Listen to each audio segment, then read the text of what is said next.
Hello and welcome to another episode of Doctor vs. AI with me, Dr. John Stelmach, and today we have a special guest in the car, Dr. Tom Beadle. As always, I'm in my Cybertruck, self-driving, hands-free, monitoring the road safely. So, Dr. Beadle, Tom, why don't you tell us about what you do? Yeah, good morning. Well, thanks for having me. This is pretty cool. So, my name is Tom Beadle. I'm a general surgeon, and I've been a general surgeon in private practice here at Berks County for about 25 years now. Holy mackerel. Yeah, 25 years. Yeah. So, we do a lot of surgery. We work at Reading Hospital, and Surgical Institute is our main place, and then we also cover St. Joe's.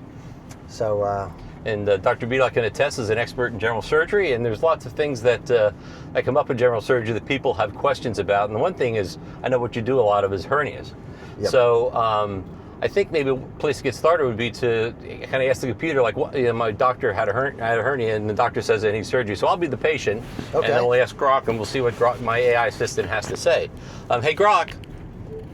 Hey, let me put you on the doctor mode here. I mean, you could do that. Oh, Grok Doc, there we go. Okay. So, hey Grok, I'm 60 years old, and I got this hernia thing, and it's kind of hurt me or something, and I went and saw my doctor, and he says I need surgery or something. They take it out or they fix it. Can you tell me about what a hernia is?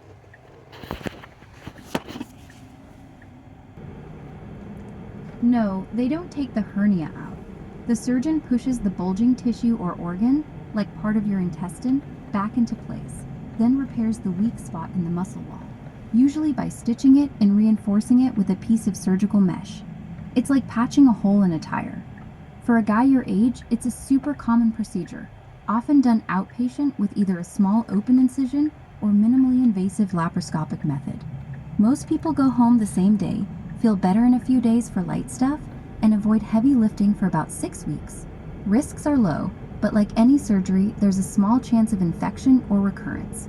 Your doctor probably recommended it to avoid worse problems down the line, like the hernia getting stuck. How's it been feeling lately? Any pain or changes? So what do you think of that? So yeah, so pretty good. I think when people talk about hernias, they're under the impression. A lot of people are under the impression that it's something that has to be removed, but it's not. It's not a tumor or anything like that.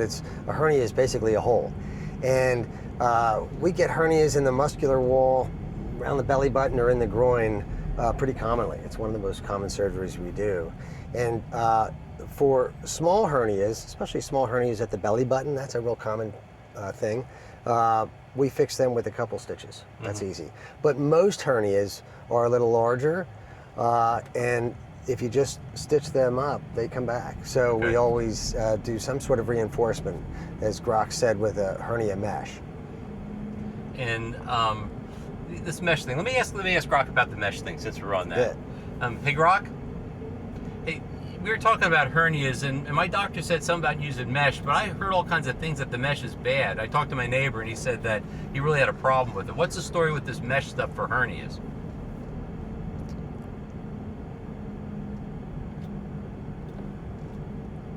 Mesh is the standard for most hernia repairs because it significantly cuts the risk of the hernia coming back. For groin hernias, studies like a big Cochrane review of over 6,000 patients show mesh lowers recurrence compared to stitches alone, and it can even reduce injuries to nerves or nearby structures. The story with complications is real but often overstated. Serious issues like infection, chronic pain, mesh migration, or the need for another surgery happen, but they're uncommon in clean cases with modern techniques. Chronic pain settles around 7% long-term and often improves. Your neighbor's bad experience is possible. Some older meshes or poor placements caused problems, and there have been lawsuits over specific products. But for the average patient, the durability benefit usually outweighs the risks. Not all mesh is the same. There are permanent synthetics, biologics from animal tissue, and newer resorbable or composite types designed to reduce irritation or infection. The best choice depends on the hernia size, location, whether it's clean or contaminated, and your overall health. For tiny hernias under 1 to 2 centimeters, stitches alone might be fine, but larger ones almost always do better with reinforcement. Yeah, Talk to your doctor. She has a lot to say about hernias. She's a talker on. So why don't you kind of go over the mesh? So that's really good. And honestly, we talk about mesh all day long. So listening to these talking points is actually helpful. Yeah. To try to clarify things. But as a general rule, unless small hernias in small people, those can be fixed with a couple of stitches. Right. The majority of hernias are going to be reinforced with a piece of mesh. And it's not just for durability, but it's actually less painful. So the mesh is less painful. Absolutely, yeah. Okay. So like the old-fashioned way to fix a hernia, a groin hernia, if you came in with a bulge in your groin, a surgeon would make a big incision on top, poke everything back inside, and use big, heavy, used to be wire sutures to sew the muscle to the muscle. Imagine how painful that was. Yeah, wires in the groin sound good. And it would hurt for sometimes months and years. So mesh is used to affect something called a tension-free repair. So you patch the hole, you don't close it. And that seems to be a better way to do it, much less painful and more durable. The old-fashioned way to fix a hernia with a patch was something called an anterior repair. So you'd make an incision, poke everything back inside, and put the mesh on top. Right. And that was done for years. And the problem with that is that it definitely did have a higher infection rate because the mesh is closer to the skin, and you would sort of drag that mesh over the skin and into your incision. So you could imagine that would be not so good. Right. And putting a patch on top of the hernia doesn't work nearly as well as putting the patch underneath. I see. So if you're fixing a flat tire, you put the patch on the inside of the tire, not the outside. Okay. And so that sort of leads us to laparoscopic hernia repair, which is where you'd fix it from inside with a laparoscope. Those are instruments that have been around since the 90s. And that has pretty much been replaced by the robot. Right. And you know all about surgical robots, exactly. John. And so General Surge was a little bit late to the party as far as robots go, but about 7 or 8 or 9 years ago, general surgeons started using the robotic platform to fix hernias, and it has really revolutionized what we do. Yeah, I guess thinking about it, I don't do any general surgery, but I guess when you have it's a hole, and if you're trying to pull that hole together, you're pulling on the tissue to get it together, and that's painful. That's very painful. So you're just kind of leaving the hole in place in a way, and then patching underneath it. And patch with the mesh, and most meshes, the one that we use most frequently with these hernia repairs, is partially permanent and partially absorbable. Right. And that seems to work the best. So the permanent part of the mesh ends up being kind of a lightweight screen, and then the tissue grows through that screen and locks it into place. I see. Yeah, and that's you're taking a risk with surgery, so your best chance is putting the mesh in.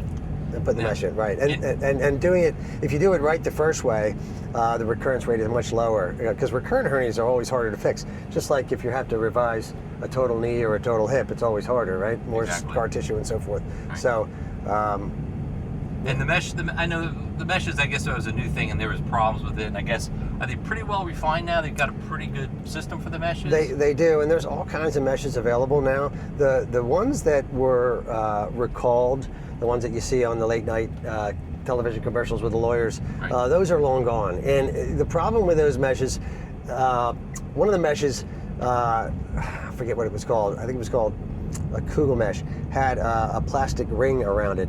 And so the idea was that you could fix a hernia through a small hole.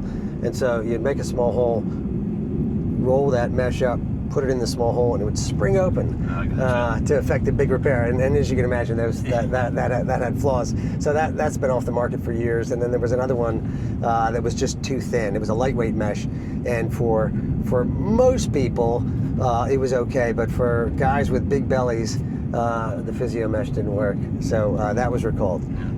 But as a general rule, 95% of hernias that we fix require mesh. Right. Yeah, it's like my world joint replacements. When you first started with them, they were different, better designs, and over time it naturally gets better. You're not experimenting with people; you're just refining things as going along. But to me, it sounds like it's the standard care. So that's great. It definitely is, and the technology available now with the robot, the instruments, and the cameras and the optics. It's sort of like, we do the surgery. There's no AI robot actually doing your surgery. We're controlling it 100% of the time, but it just allows us to do a better job. Right. Good. I think that's been a great talk. I mean, that's very informative. I mean, really good. And the computer's given some pretty good answers sometimes, isn't it? Well, it does. And so it's nice. I think it's a nice adjunct for patients because, before their appointment with us, they can get on Grok or ChatGPT and ask a few questions and be informed about their decisions. But The most important thing when it comes to surgery, certainly hernia surgery, I'm sure joint surgery is the same way, is the doctor's or the surgeon's experience. Right. And so, whatever you do, make sure you find out how many surgeries they've done. That's an important number. Well, thank you, Dr. Beadle. We'll be doing some more talks here. That's a great thing, and thank you for viewing the Doctor versus AI. Remember to like and subscribe, which is always a funny thing to say, and we'll see you on the next one. All right.